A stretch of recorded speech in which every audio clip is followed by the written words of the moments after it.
Alright, yan. Magandang araw mga kabatas natin at welcome sa isa namang live stream. Mga kabatas natin, pasensya na kayo, pati ako kinakabahan no, dito sa pangyayaring ito. And as much as possible, I want to make this a very comfortable interview for everyone. No, pero what I can promise is I'll do my best. And this is the first time in history, mga kabatas natin, that Miss Grandy, yung sinabi rin ni Tulfo, mga kabatas natin, na panganay niya o unang anak niya ay magsasalita na in public. Okay? So, we have to pardon her if she does not want to show her face. Although, we saw already each other face-to-face backstage. And yun nga, no? For, of course, she's already living a life. And she doesn't want that life to be tainted with whatever negative things that will be coming to her way because of her, of course, being true to herself, being true to her past. Okay, so ito na lang yung sasabihin ko sa inyo mga kabatas natin.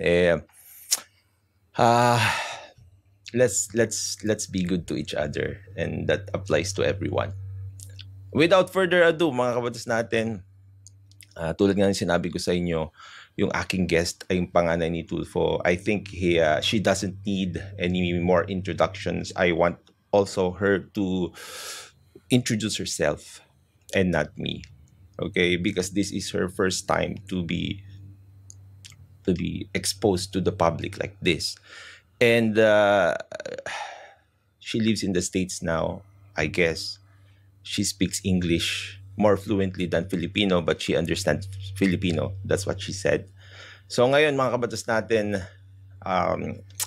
please welcome to our community. Please welcome to social media.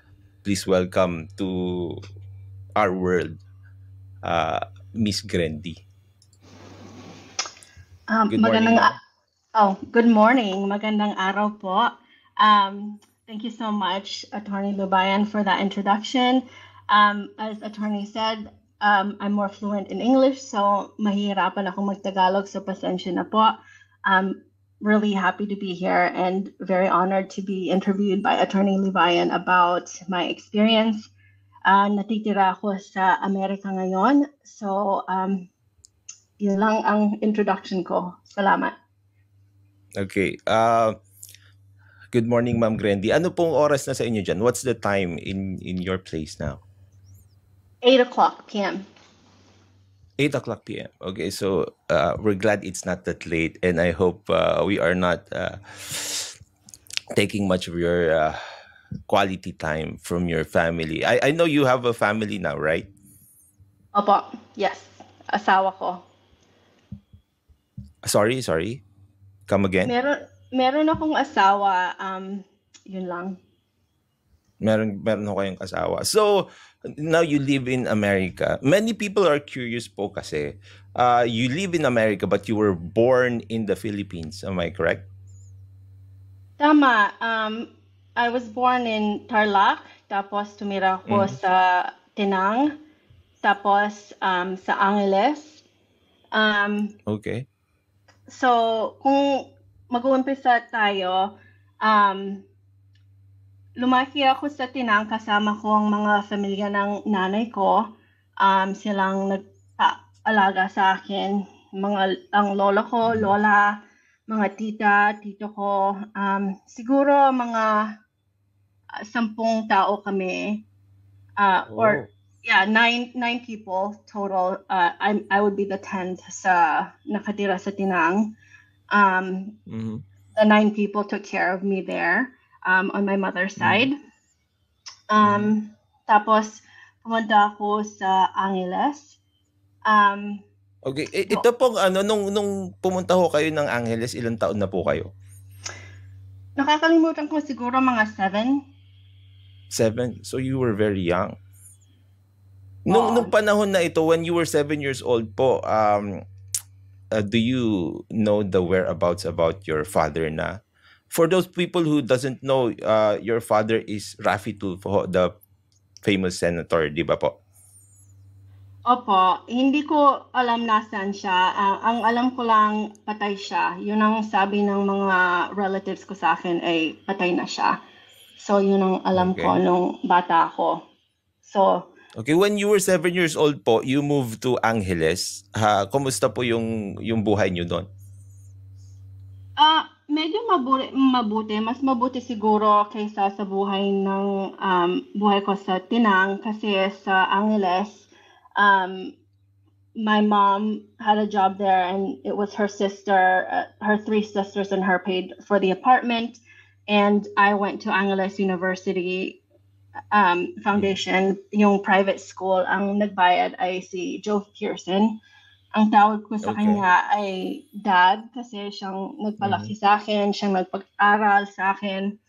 So, medyo maganda yung buhay sa Angeles ng konti kasi may gripo kasi sa Tinang wala kaming gripo. Bomba lang.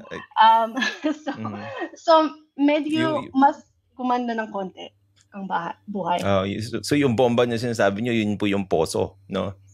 Opo, poso.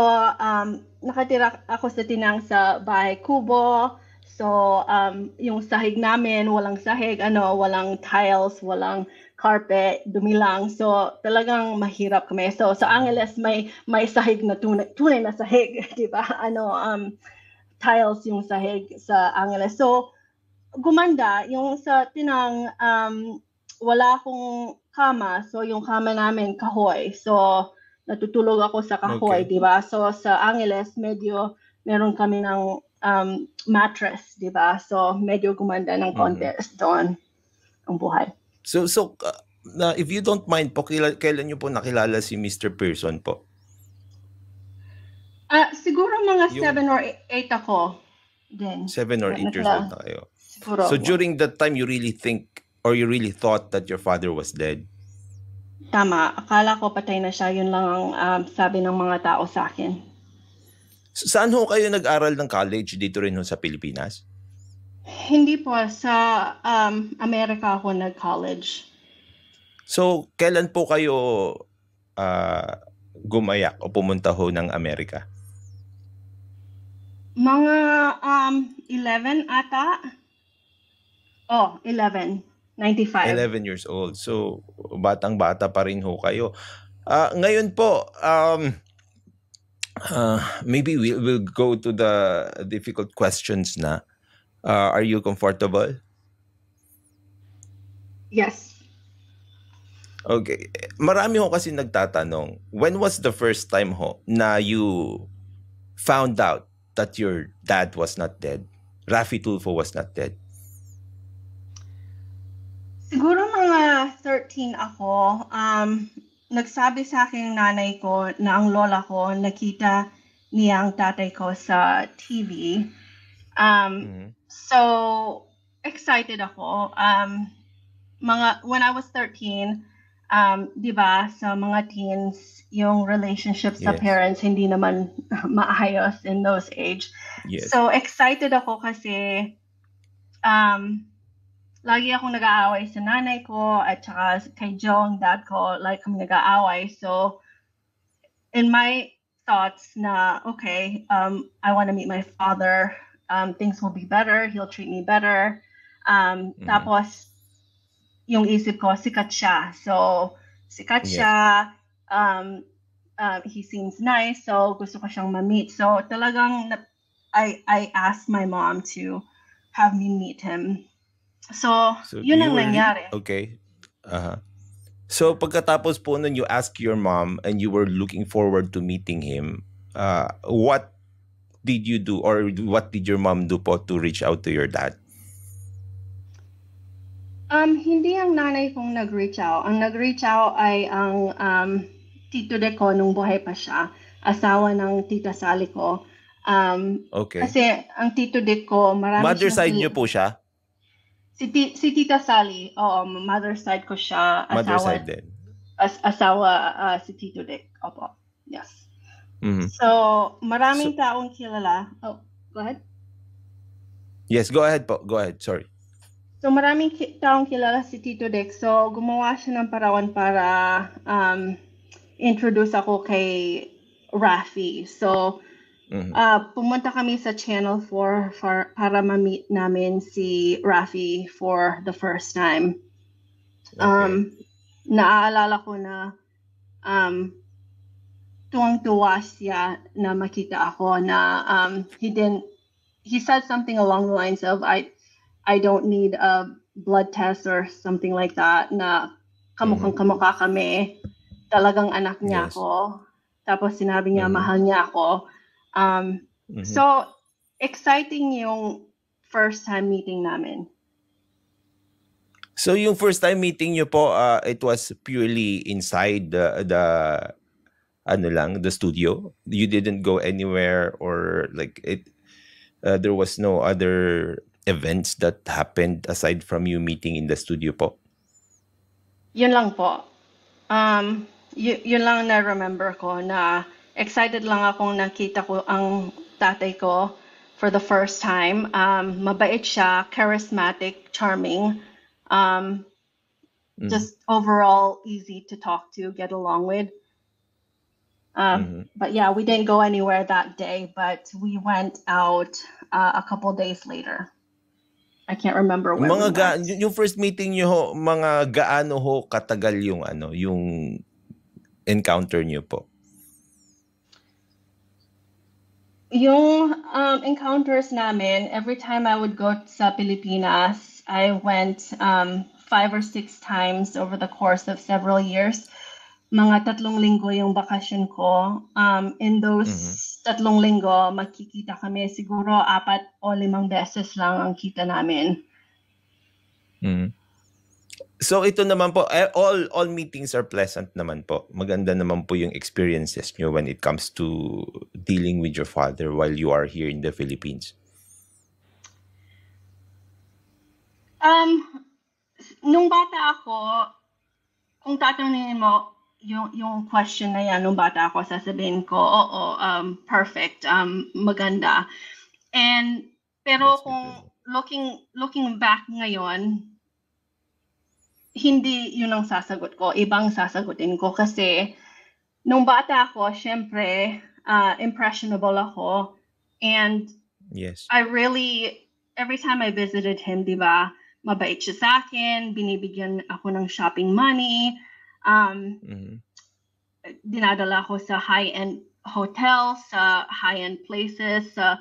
So binibigyan ako na parang extravagant lifestyle, di ba, na hindi ko natitikman sa buhay ko kasi mahirap kami. So, na-enjoy ko yon. Pero yung hindi ko gusto ay, alam niyo siguro na pinakilala niya ang mga girlfriends niya sa akin. Batang-bata ako, di ba? 13.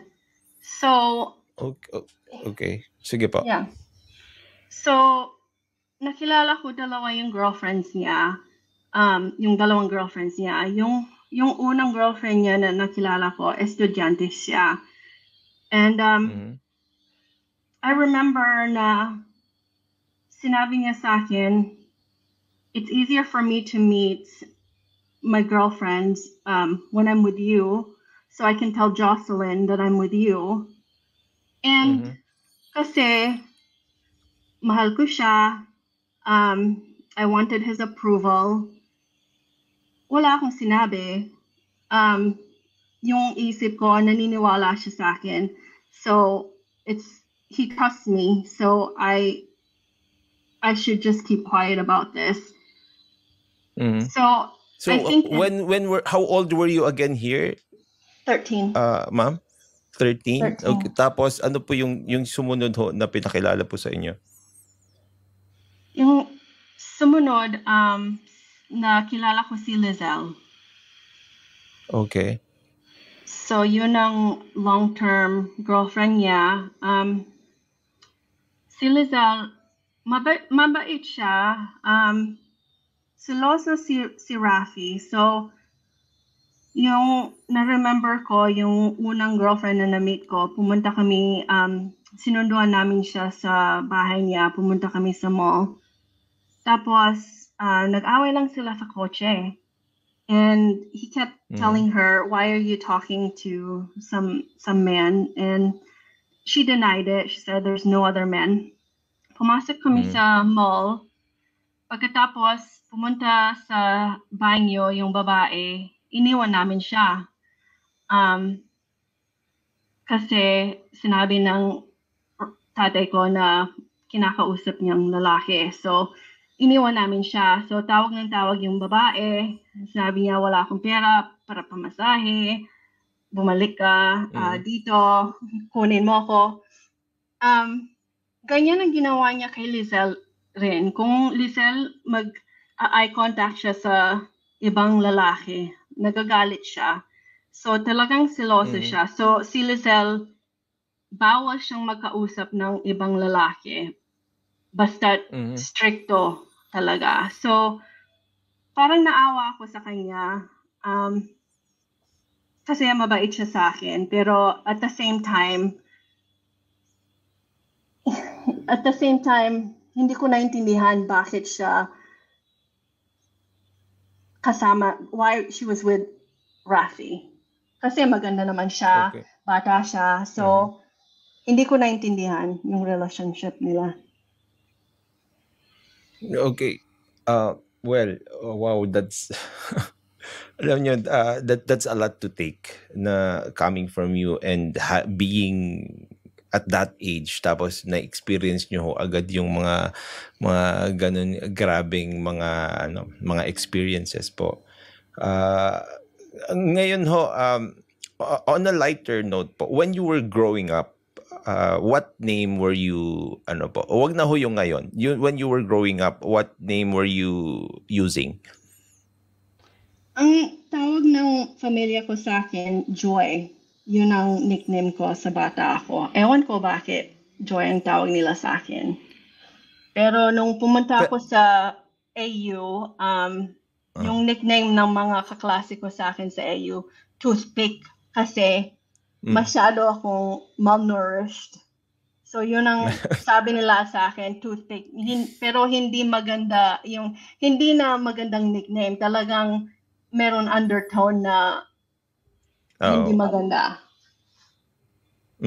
It's a form of name calling. Ginagamit niyo po ba yung last name na Tulfo? Hindi, pinalitan ko na. Pinalitan niyo na. So, when you were in school, never niyo po ginamit yung last name na Tulfo. You were just using your mom's name. Oh, sorry. Nung sa Pilipinas ako hanggang sa US, ginamit kong Tulfo. So, pinalitan ko lang yung pangalan ko the last time I saw Rafi. So, the last time I saw Rafi, mga 2008 ata, pinalitan ko na yung pangalan ko.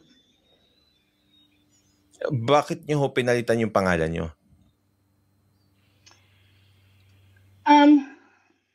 Kasi kinuha ko ang pangalan ng tunay na ama ko, si Joe Pearson. Yun ang sasabihin ko. Joe Pearson.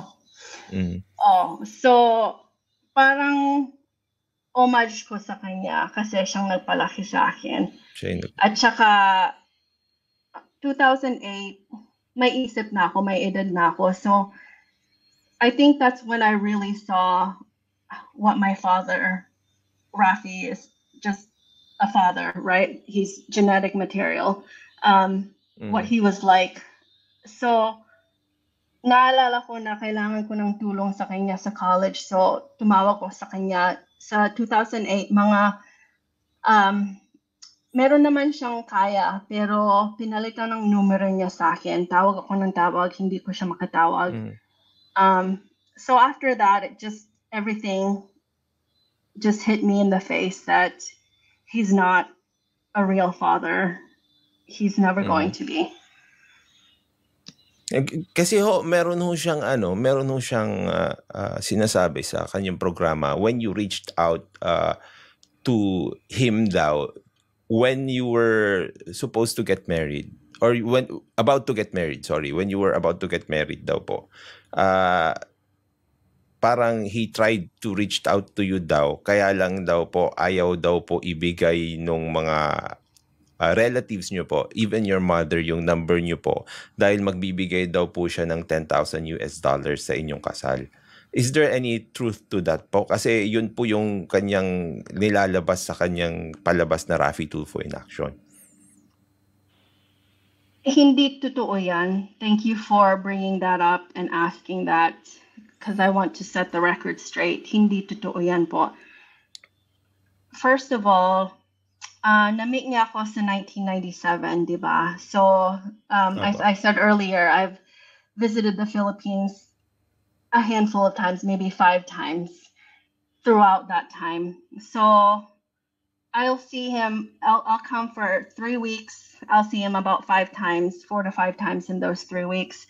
So, each time, nawawala yung numero ko, nawawala yung email ko, nawawala yung address ko each time. Kasi kung nasa Pilipinas ako, he's always saying, oh, I've missed you, I love you, mahal kita, blood is thicker than water, ganon. Binobola ako, di ba? Pero as soon as I go back to America, walang birthday cards, walang Christmas cards, walang phone calls, wala. Basta nawawala. Pero every time I go back sa Pilipinas, I forgive him kasi in my head, maybe I did something wrong. Baka nagkamali ako. So in my head, I thought I'll just be a better daughter this time around. I won't make him upset. I'll be perfect. So masyadong masakit na yun ang inisip ko. So, kung sinabi niya na he can't get a hold of me, I don't understand, because how has he not, in today's technologically driven world, hindi ko naintindihan bakit nawala niyang address, phone, at saka email ko na more than 5 times. And to tell you the truth, Attorney Libayan, yung Facebook ko, private na private. Talagang lockdown yon. You cannot find me. Kung hanapin mo ako sa Facebook, hindi mo ako mahahanap. Yung litrato ko, hindi ang mukha ko kasi talagang gusto kong privacy ko. So, na-surprise ako sa, I think it was 2000, when was it? 2019? So, it was when I was after my marriage. Nakita kong email sa Facebook ko galing kay Ralph. Sinabi Sino niya, po si Ralph? Ralph Tulfo, anak ni Raffy. Okay, yung kanyang anak po. Sige po. Sinabi niya, hey, I'm using Ralph's Facebook because I don't have Facebook. So your mother, something along that, I can pull it up later, but your mother is trying to tarnish my reputation. Can you please talk to her? Something along that line. So, hindi ko naintindihan na paano niyang nakuha ang Facebook ko. Lockdown na lockdown ang account ko. So, well, alam niyo ho kasi marami naman siyang researchers eh. Okay, so that only says na, kaya nga tulad ng laging sinasabi ni Raffy Tulfo, kung gusto may paraan. Well, he is a very powerful person and he has a lot of people working under him. Most definitely he can do that. Kaya I feel you po nung sinabi nyo na more than 5 times he lost all your contact details, email, phone, tsaka social media. Pag gusto nga may paraan. So, well, I'm sorry to hear that na ganyan ho kayo dininay. Pero in relation to the money offerings po na sinasabi niya na he was supposed to give you 10,000, can we set the record straight din po if you can make clear to people kung paano ho kayo sinuportahan ni Raffy Tulfo? Hindi niya ako sinuportahan. Oh, teka. Kung sasabihin mo na sinuportahan niya ako nung binibigyan ako ng shopping money kasi kasama ang girlfriend, so gusto niya ng one-on-one time sa girlfriend, bibigyan ako ng pera para mag-shopping ako, yun, sinuportahan niya yung shopping habit ko. Mhm. So if maalala niyo po kaya parang all your life kung magkano po siguro yung naibigay sa inyo, approximation of the money that Raffy Tulfo gave to you. So puro shopping money lang? Shopping money lang po kung nasa Pilipinas ako lang, kasama Mga ng magkano po yung girlfriend. binibigay niya? Siguro each time I visit, bibigyan ako ng $2,000 to $3,000 siguro. 2,000 to 3,000 US dollars. So So kung you mga went 5 here, times, mga 15,000 siguro. so mga $15,000 po yung nakuha nyo sa kanya na pera in your lifetime. Tama po. Mhm. Okay. So ngayon po what was your reaction when do you ito ho muna siguro a better question. Do you watch your dad sa Raffy Tulfo in action? Hindi po. Kasi How about in the Senate po? Do you watch him? hindi po. I prefer not to be involved or see what he's doing. Ngayon po itong kasi marami siyang claims tungkol sa nanay nyo. If you don't know anything about it and if you haven't watched it, maybe I will not ask na, pero I'll ask your permission then if you are willing to talk about it. Yung mga claims ho ni Raffy Tulfo sa inyong nanay na si Miss Julie po. Do you know anything about the claims of Raffy Tulfo sa mga ginagawa ho ng nanay nyo? Teka po. Meron clip na that was sent to me about he was on his show and he said my mother is extorting him. Yun ba? Yes, tama po. Oho. So you've seen that clip po? Yes, I have. What can you say about that po? Talagang I'm shocked kasi shocked ako kasi number one, hindi naman totoo. Number two, pinakita yung mukha ng nanay at dad ko sa TV. At saka yung lugar nila, like invasion ng privacy, and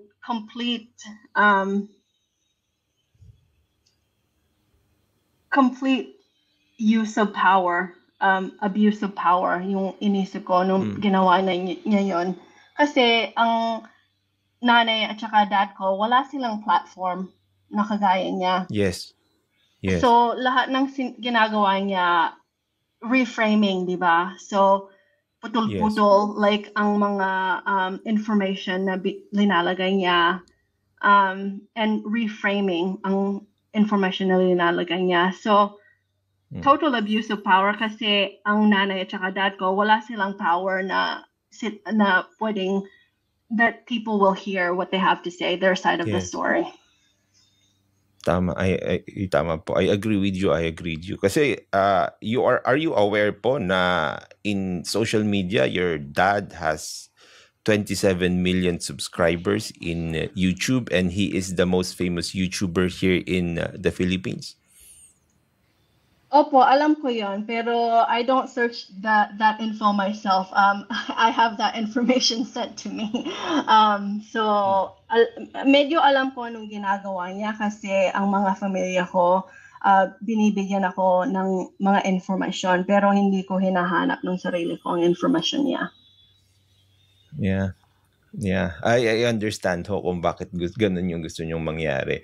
Ngayon po, speaking of popular personalities, are you aware din po na yung mga kapatid ni Raffy Tulfo ay popular personalities rin dito sa Pilipinas? Opo, dati nung na-meet ko siya una, si Mon mas popular ata kaysa sa kanya. Si Mon at saka si Erwin. Si Ben konti. So, I think when I first met him, Rafi wasn't as big as Mon Erwin. Maybe he was bigger than Ben at the time. So ito po, where did you meet them? Can you remember po what was the year when you met your titos, the Tulfo brothers? To be honest, I can't remember the exact year. It might be the first time that I was in the Philippines. So, kung tama, 2007 yon.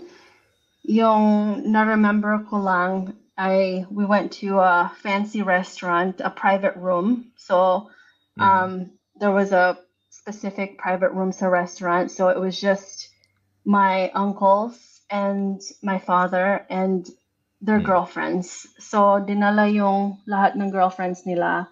Walang nagdala ng asawa. Girlfriends lang ang na-meet ko. So, that was my first time. And again, I was young, so excited ako na meet kong si Tito Mon, di ba? Sikat siya. So excited ako na meet ko si Tito Mon, si Tito Erwin, at saka yung mga girlfriends nila. Pero nung panahon na ito, you are aware po nakasal sila lahat? Hindi ko alam. Hindi ko alam kung kasal sila. Pero kasi pinakilala lang girlfriend. So, ang isip ko, baka may asawa kasi sabi girlfriend. Kasi, yung isip ko nung bata ako, kung gwapo sila lahat, mayaman sila, syempre may asawa na, di ba? So, tapos pinapakilala lang girlfriend. At saka, kung kasama yung girlfriend ng tatay ko, kasi alam ko, ang tatay ko, kasama niya si Jocelyn. So, bakit isasama ang girlfriend niya hindi Jocelyn kung yung mga ibang babae ay asawa? 'Di ba? Dapat Jocelyn, dapat hindi yung girlfriend. Yes.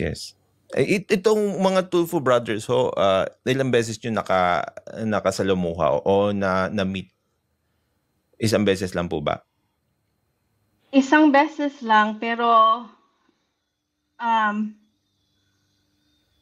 si Tito Ben, nakita ko siya na naman, nakalimutan ko yung date. Siguro mga 18 ako. Galit na galit ako sa tatay ko. So, nasa Pilipinas ako. So, I asked my Tito Dick kung pwede niyang, if he could have me meet Tito Ben. So, he got me a meeting to meet with Tito Ben. Galit ako kasi nawala na naman ang tatay ko. Nawala na naman ang telepono ko, nawala naman ang email ko. So, I didn't want to see my father. I didn't want to see Rafi that year. So I went to Tito Ben, and Tito Ben urged me to murahin si Rafi for neglecting me, diba? So, I think Tito Ben might have called Rafi because later that evening, I got a phone call. Walang telepono ng tita ko. I was staying at my tita Sally's at the Palenque area in Las Piñas, so they didn't have a telephone. So it was one of the neighbors had the telephone. They called there, and it was my father saying he wanted to meet me and take me out. So we met at the Shangri-La Hotel, and apologetic siya, really apologetic. Okay. He was apologizing. He told me he missed me, na mahal niya ako, ganon. And he'll make it up to me whatever I wanted. Kung gusto ko ng bodyguards with a car to go shopping, if I wanted a condo, or he was making all kinds of promises to me kung anong gusto ko. So again, I forgave him at that time. Yeah. Pero about these promises that he made, meron po bang nangyari dun sa mga promises na prinamis niya sa inyo yan? Yung mga condo, yung mga sasakyan na yan? Wala po. Wala. Siguro that's the year na pumunta kami sa Lizelle. Sorry? Pumunta kami sa Boracay, dinala ang girlfriend, Lizelle, sa Boracay, kaming tatlo, pumunta sa Boracay. Kasi yun atang sinabi ko sa kanya gusto kong gawin. So, dinala kaming tatlo sa Boracay kasama si Lizelle. Ditong panahon na ito, are you aware kung meron hong anak yung daddy nyo, si Rafi po, na kay Lizelle? Na-meet ko ang anak ni Lizelle, si Chelsea. She introduced her to me, and nagalit ang tatay ko na bakit pina-introduce si Chelsea sa akin. But it was already done. Lizelle brought Chelsea. I think we were at the mall. Pero yes, I'm aware of Chelsea. Na-meet ko siya nung bata pa siya, baby, di ba? Pero hindi ko na-meet si Ralph or Maricel. Sino po ang alam niyong tatay po ni Chelsea? Rafi. Si Rafi Tulfo din po. Ngayon po, itong binanggit niyo po, si Ralph tsaka si Maricel po. Sila po, kaninong anak po ito? As far as I know, Rafi Tulfo. Rafi Tulfo. Doon ho po, ito ho ba yung kay Jocelyn Puwa, yung congressman din po ngayon? Opo. So you haven't met them po tulad na sinabi nyo? Hindi po. Na-meet ko lang si Jocelyn. Mabait si Jocelyn sa akin. Meron mga alahas na binigyan sa akin ni Rafi na sinabi niya galing kay Jocelyn. Okay. So, did you meet Jocelyn po in person? Opo, mga 2 beses. 2 beses? Pero hindi si Maricel or Ralph. Hindi si Maricel o kaya si Ralph? Opo. Do you communicate with any of dito po sa father side nyo through any of the communication channels like phone or social media or email? Do you communicate with them? Hindi po. And even if I wanted to communicate, I don't have their information. Well, teka, I have Ralph's Facebook. So kung gusto ko, I guess I could reach out to Ralph. Pero hindi po. Ngayon po, meron pong mga very sensitive questions dito, and it's okay po if you don't want to answer them. Okay? Ito ho kasi from the people who are watching right now, they submitted these questions. Meron ho ditong question from Teacher Mark React. Teacher Mark Reacts po. Ang sabi po dito, yung may galit ka daw po ba sa inyo ngayon sa inyong father? Salamat sa question. Magandang question yan. I haven't really thought about it. Nung siguro bata ako, when I was still in my 20s, even, may galit ako. Pero ngayon, wala. That's good to know po. That's good to know. Ngayon po, dito sa batas natin, and you frequently watch us, and we value family relations here first and foremost. So dito sa amin, we criticize Rafi Tulfo and all other politicians in relation to the things that we think they are not doing right. Pero that's completely different po from you, kasi po you are the father or sorry, you are the daughter of Rafi Tulfo. So, uh, if you don't mind asking, sorry, answering this question, do you think there's still a possibility between you and Rafi Tulfo to get along well, to reconcile?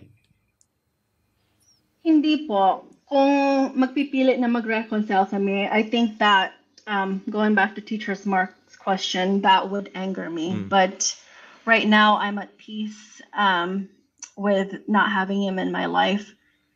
And I wouldn't want him in my life. Ngayon po itong so if that is the case, may nagtatanong din ho dito.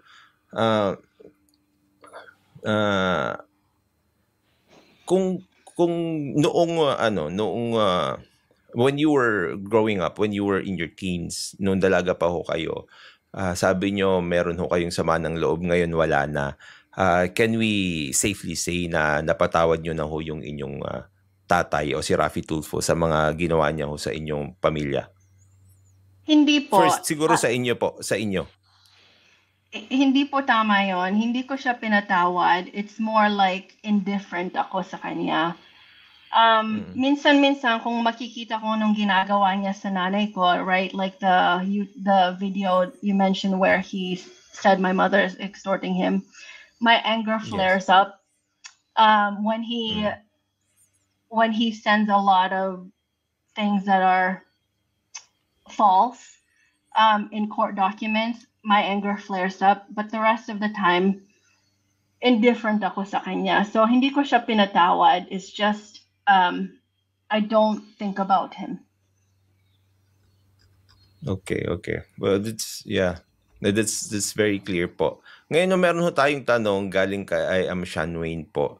Ang tanong niya ho,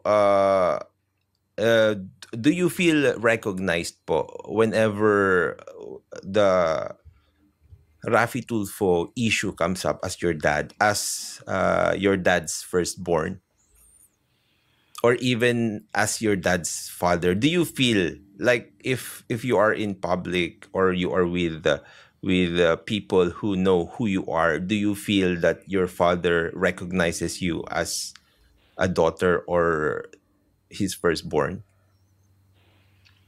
Hindi po. From what I understand, again, from what my relatives have sent me, he seems to mention or involve his Maricel and Ralph, his son and daughter, quite frequently in his professional and personal life. Pero ako hindi. So, to your question, no, I do not feel recognized, and I'm okay with that. You're okay. That's good to know that you're at peace with that po. Ngayon po, how many step siblings do you know you have po with Rafi Tulfo? As far as I know, just Maricel, Ralph, and Chelsea. So tatlo po. So that's three po. Opo. Ngayon po, people are also asking, also from the viewers of I Am Sean Wayne. Sabi, tanong ho nila dito, how do you feel when people tell you, people who know your father, that you look like Rafi Tulfo? I don't feel any sort of way. It's just genetics, diba? Hindi naman, it doesn't define who I am, yung ugali ko, who I am. It doesn't define me. And from what I understand, Rafi is an attractive man, so perhaps it's a positive thing that physically I have those attributes, but it doesn't, I don't think any more or less if someone says I look like him or if I look like anyone else. Mm-hmm. Were you I think it's there's a question here kasi if was there ever a time in your life when you were young until now when you were with Rafi Tulfo and he included you in his plans, in his life?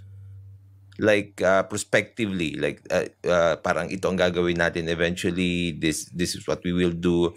Was there any plan for reconciling, especially when you were young, na gusto ko dito ka sa akin, na mga sinabi po ni Rafi Tulfo? You know, Attorney Libayan, he did say that when I was there, when I was younger. One of my visits, he asked me to stay, and I don't know if he was serious or not, but I didn't end up staying.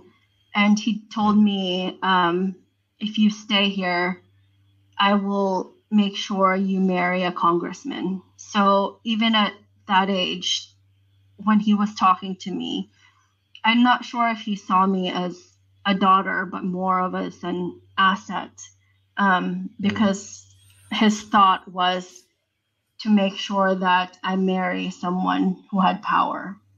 So that was his plan for me. Okay. So that was his plan.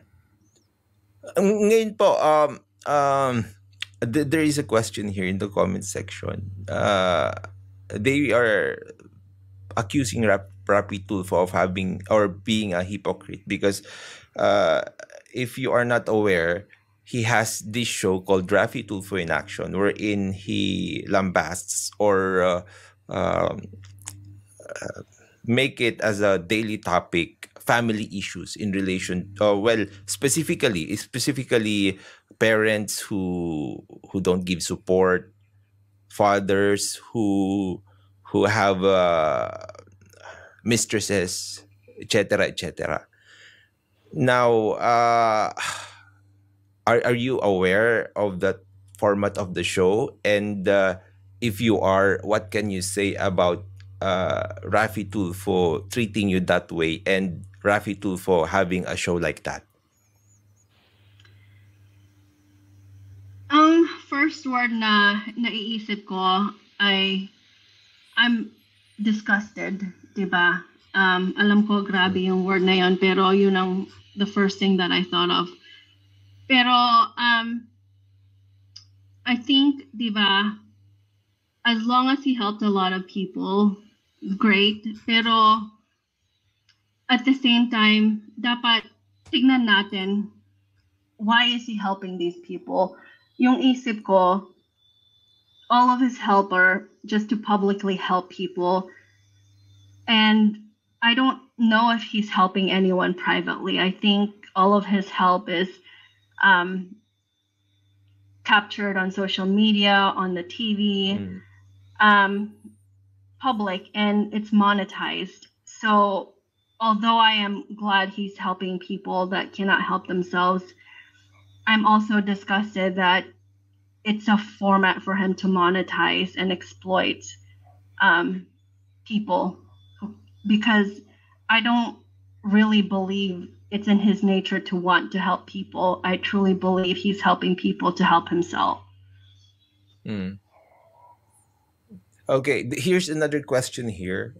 What are your thoughts? Well, Rafi Tulfo, I don't know if you are aware, Rafi Tulfo is already a politician. He's a senator. Your Tito, Erwin Tulfo, is a congressman.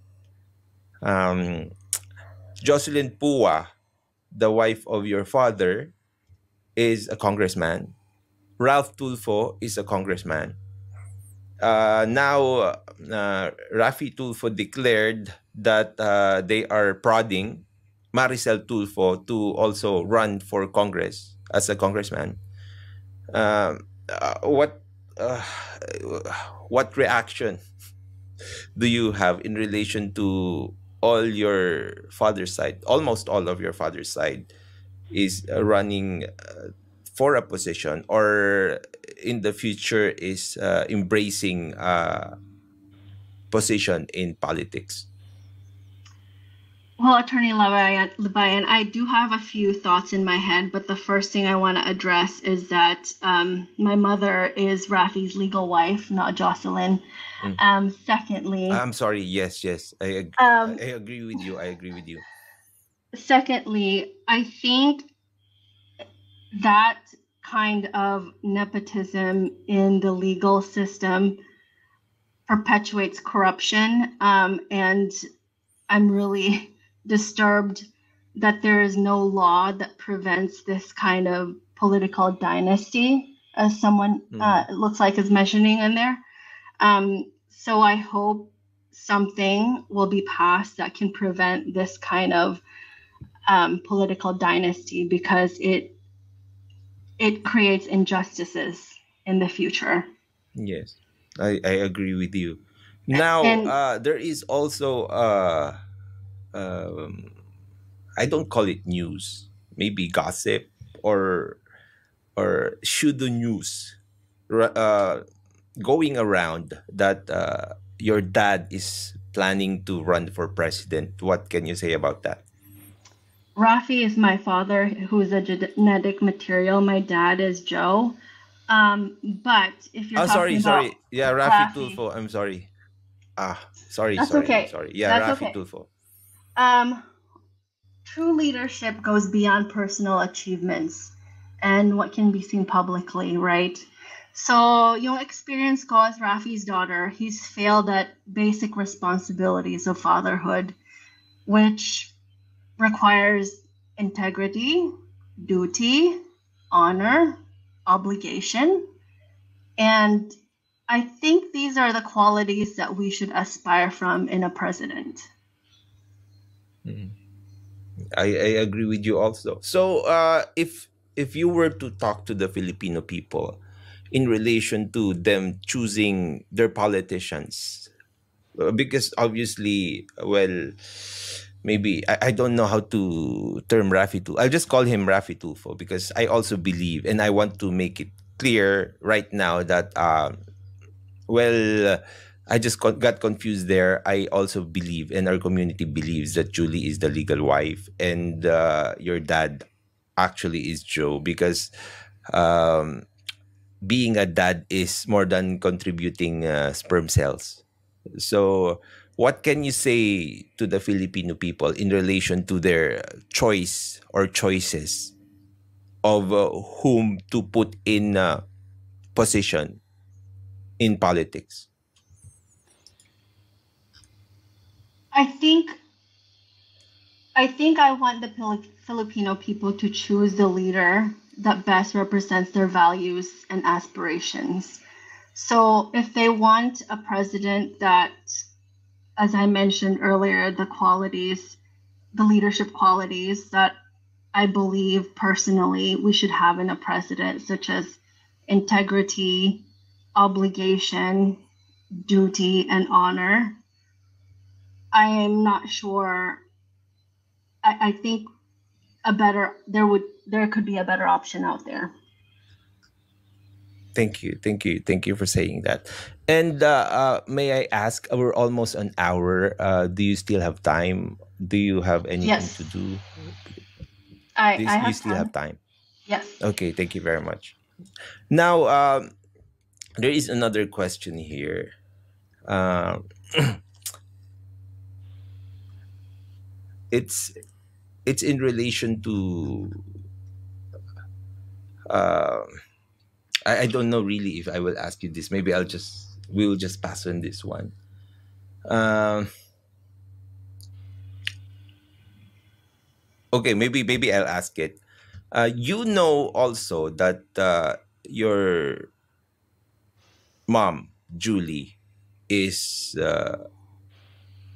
or filed cases against Rafi Tulfo. Are you aware of those cases? Medyo, yung nanay ko tsaka ako, medyo Mm. nag-aaway kami kasi sinasabi ko sa kanya, ayaw ko nang marinig ang nangyayari kasi nagagalit ako sa ginagawa ni Rafi. So, medyo kilala ko ang nangyayari. Pero Mm. I'm not an expert. Mm. So are you okay with this? Because after all, of course, do you still consider Rafi Tulfo as an extension of your personality, or did you completely, or are you completely indifferent of him? I consider him an extension of my personality in the case that ayokong I don't want to become him, diba? So sa akin, I try to have that moral integrity. Syempre, hindi ako perfect. Pero I try to have that integrity. I try to keep my word. So I think in that sense, the extension is a reminder not to be like Rafi. Okay, there is a question here by Rider's Diary. Do you have any idea of the citizenship of your father? From what Did he ever mention to you, or do you know any incident that you might know the citizenship of your father? From documents that my mom showed me, I saw that he has a US passport. I'm not sure when he obtained this, but considering he lived in the United States for a very long time and was married to Celadonia Amos, I believe he obtained his citizenship here. But that's just speculation on my part. But the document showing his US passport, that is a hard fact. Okay.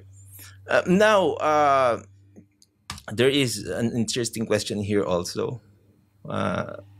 Was there any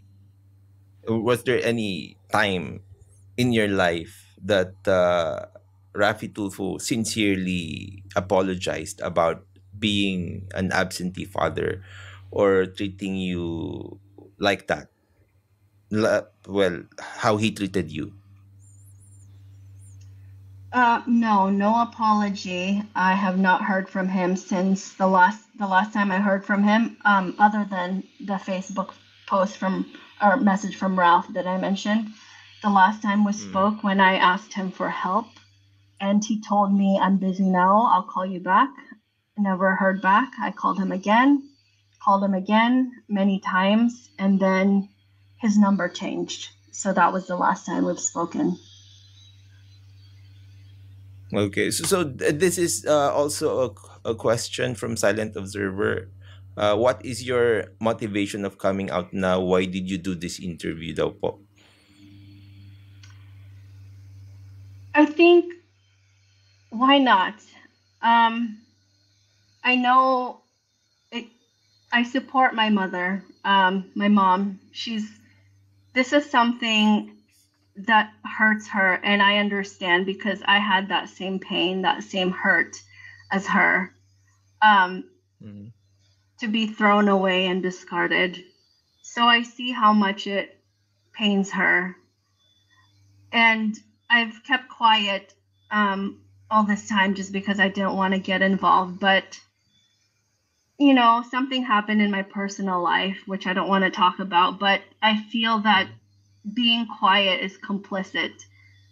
And this is the least that I could do, diba?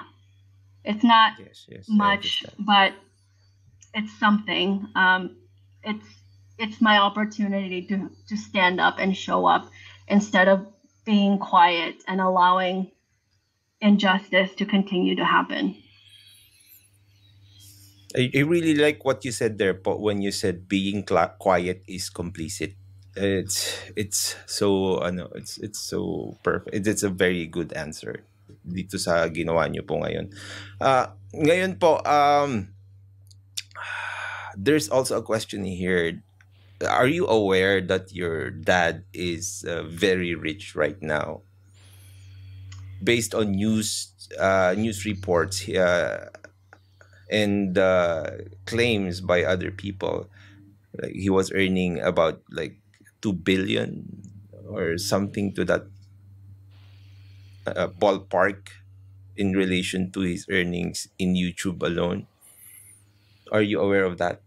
I was not aware, although because I've been informed that he has millions of followers, I could presume that he is a very wealthy person. So I am surprised that he would only offer $10,000 for my wedding, Yeah. which I did not Actually, many receive. people are surprised. But if we will base that on the demographics of the people who are watching him, that will be a lot of money. But of course, if that's in the United States, and given that you were not given support all your life, that's a measly amount. That's right. $10,000 does not go a long way in the United States. I think that would pay for perhaps 5 months of rent for, or sorry, 5 or 6 months. No, not even that of the average person. Mm. Maybe 4 months for the average person. Yeah. Yes. Yes. Yes. Now there's a question here. Do you envy any of your? Do you feel envy? Maybe that's the better way to term this question. Uh, do you feel envy to in relation to any of your half brothers or sisters who Rafi Tulfo is treating better than you or your mom? Absolutely. There's definitely envy, but more than that, I'm not sure if it's as much envy as pain that I'm not, me and my mom, we're not good enough. And I think it's more, again, I try not to think about him. I try not to dwell on things. But if I do think about it, I just wonder why we weren't good enough, or why he doesn't have the honor to at least do right by us, and admit his mistakes. So I think it's more the pain that he doesn't see us as consequentials. He discarded us and wants nothing to do with us with no explanation. Mm-hmm. And now let's go back to like Rafi Tulfo being super rich, because this channel Batas Natin is all about the law.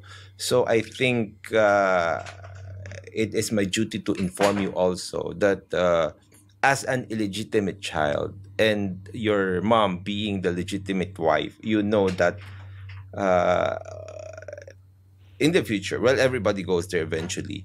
Here in the Philippines, we have what we call the forced legitim or forced inheritance. Meaning, if you have a wife or if you have a child, whether legitimate or illegitimate, or well, they don't term it legitimate or illegitimate now. They term it marital or non-marital.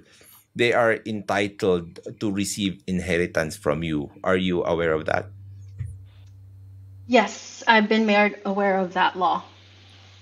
Because in the United States, that's not the case, right? They can give their inheritance to anyone they like. Am I correct?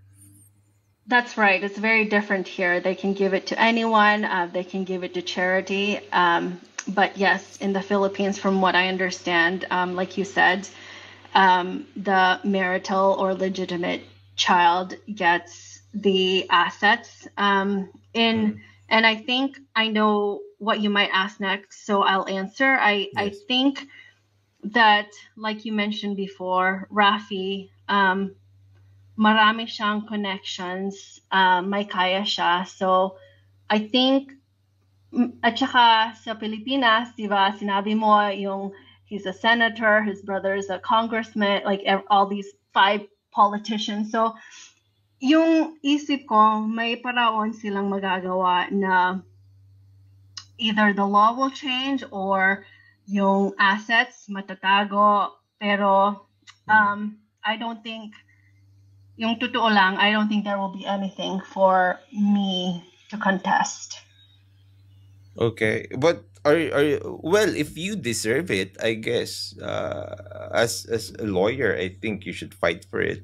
Like what your mom is doing now. Can you comment about how like how strong your mom is now fighting all these legal battles against Rafi Tulfo being this very influential and famous politician here in the Philippines?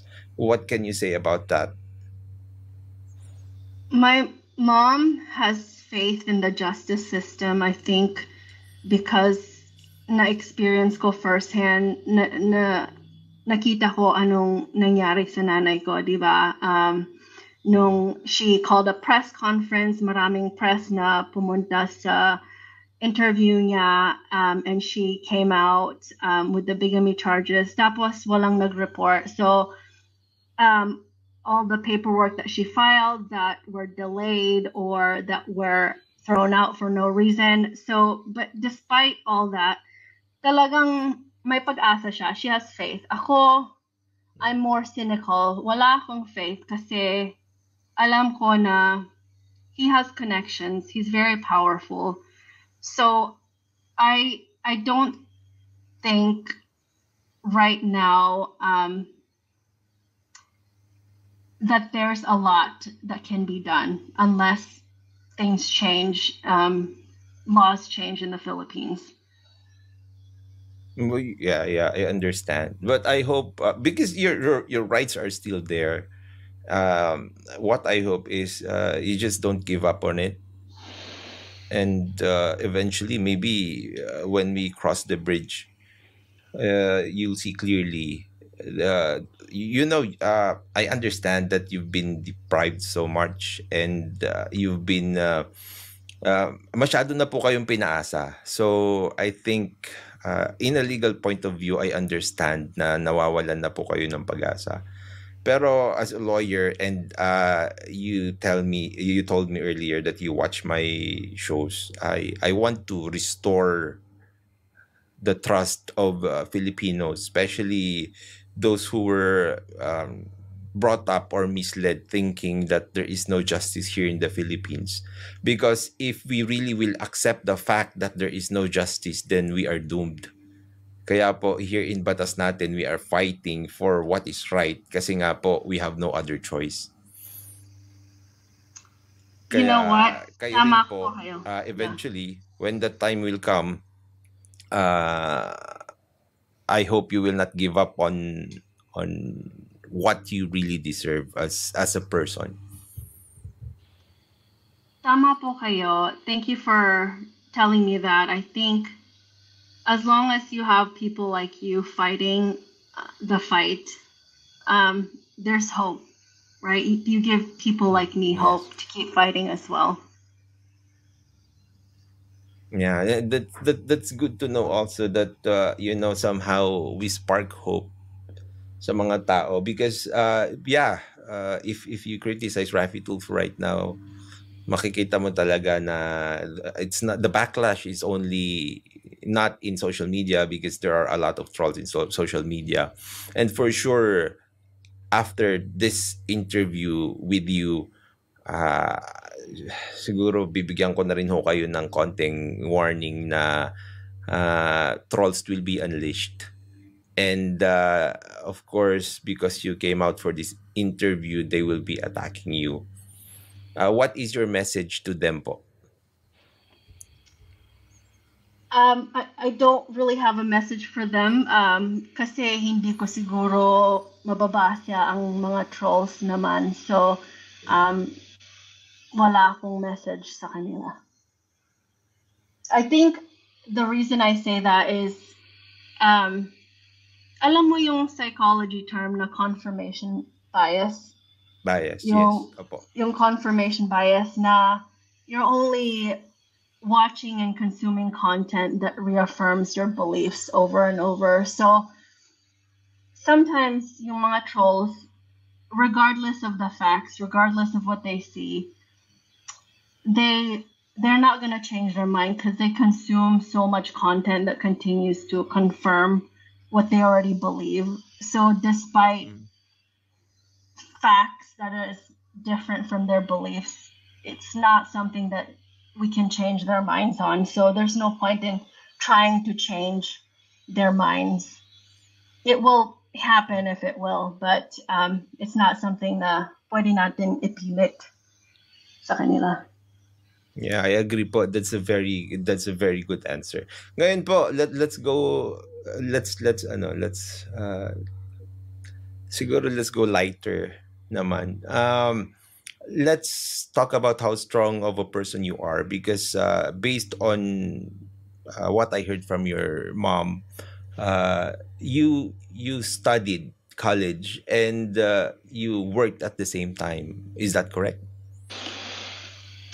Yes, I went to college and I worked sometimes two jobs, nights and weekends. Pero, um, you know, the one, the ones that really worked hard ay ang nanay at saka dad ko talaga. Kasi nung bata ako, for example, kailangan ko ng braces. So, yung dad ko, he got a second job para makakuha ko ng braces. Mm. Nagtatrabaho siya ng full-time sa military. So, pagkatapos ng military, pumunta siya sa cinema.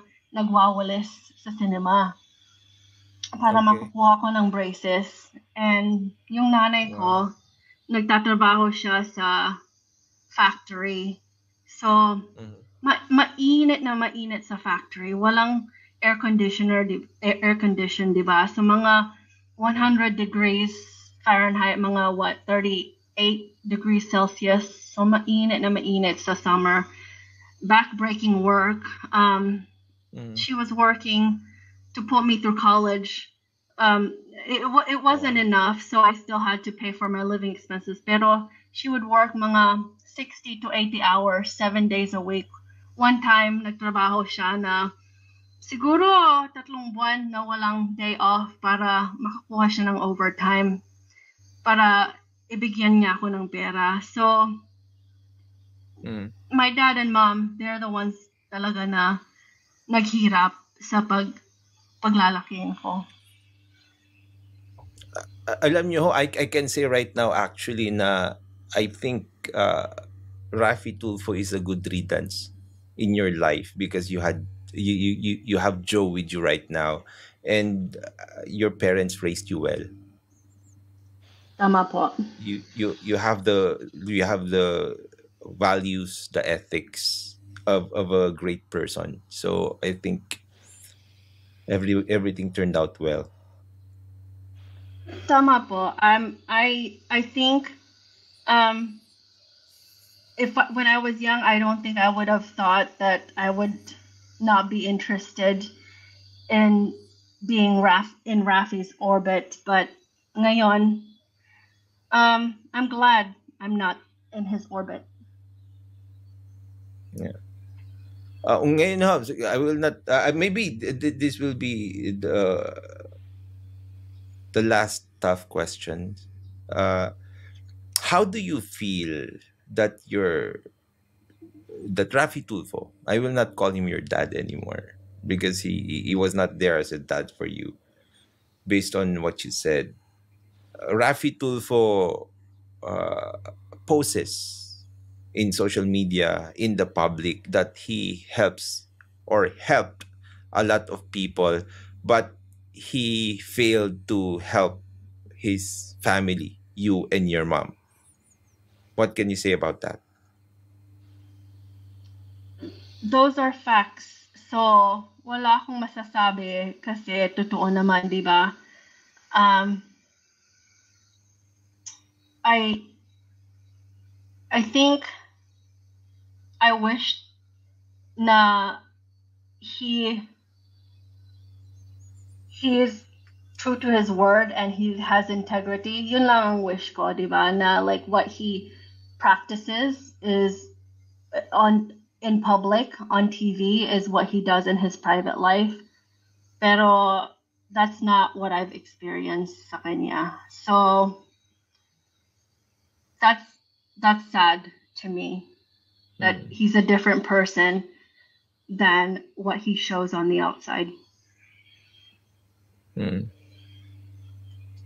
Okay. I'm sorry for asking that question. And now, do you have any message to the people who are watching us right now? We have 5,000, about 5,500 people watching us. Do you have anything to say to them? Um, I just want to thank everybody for being here tonight, and again for your time, Attorney Libayan. As I mentioned It's my pleasure. before, I wish Rafi all the best in his future campaigns, in the gossip that you said. But I hope the Filipinos will select the person that represents their values. I concur. Thank you, Ma'am, and yeah, for having this interview, and our community wishes you well. And ito nga sabi ni Malak, we are so proud of you, Miss Grandy. Alam mong tumayo sa sarili mong paa to provide all your needs. Hindi ka umasa sa tinatawag nilang idol. Your story will definitely be an inspiration. Magiging inspiration po yung kwento nyo sa lahat. Because alam nyo po, one of the primary concerns that we have in relation to the program Rafi Tulfo in Action, which is run by Rafi Tulfo, is that they are breeding a community of people who just asks money. Yun pong nagiging palaasan na lang yung tao. They become parasites. They just rely on other people in relation to their needs, in relation to solving their problems, in relation to what they want to be or need to do in the future. And with you, in this interview, you showed us po na you can do it. You can do it, of course, with the help of your family, your real family. And nothing is impossible. Pwede pa rin ho kayong magkaroon ng mas magandang buhay pa if you really choose to make your life better. Thank you very much po for having this interview with me. Thank you, Attorney Libayan. Thank you po. Yun po. Regards po. Thank you very much. And yan na po, magpapaalam na po tayo. Thank you very much po sa lahat. Ma'am Grandy, regards po sa family nyo. Regards po sa mom nyo. And maraming salamat mga kabatas natin. At syempre, tulad ng laging sinasabi, matulog po tayo na mahimbing dahil alam natin na yung natutulog na mahimbing, siya yung laging panalo. Paalam po, pansamantala.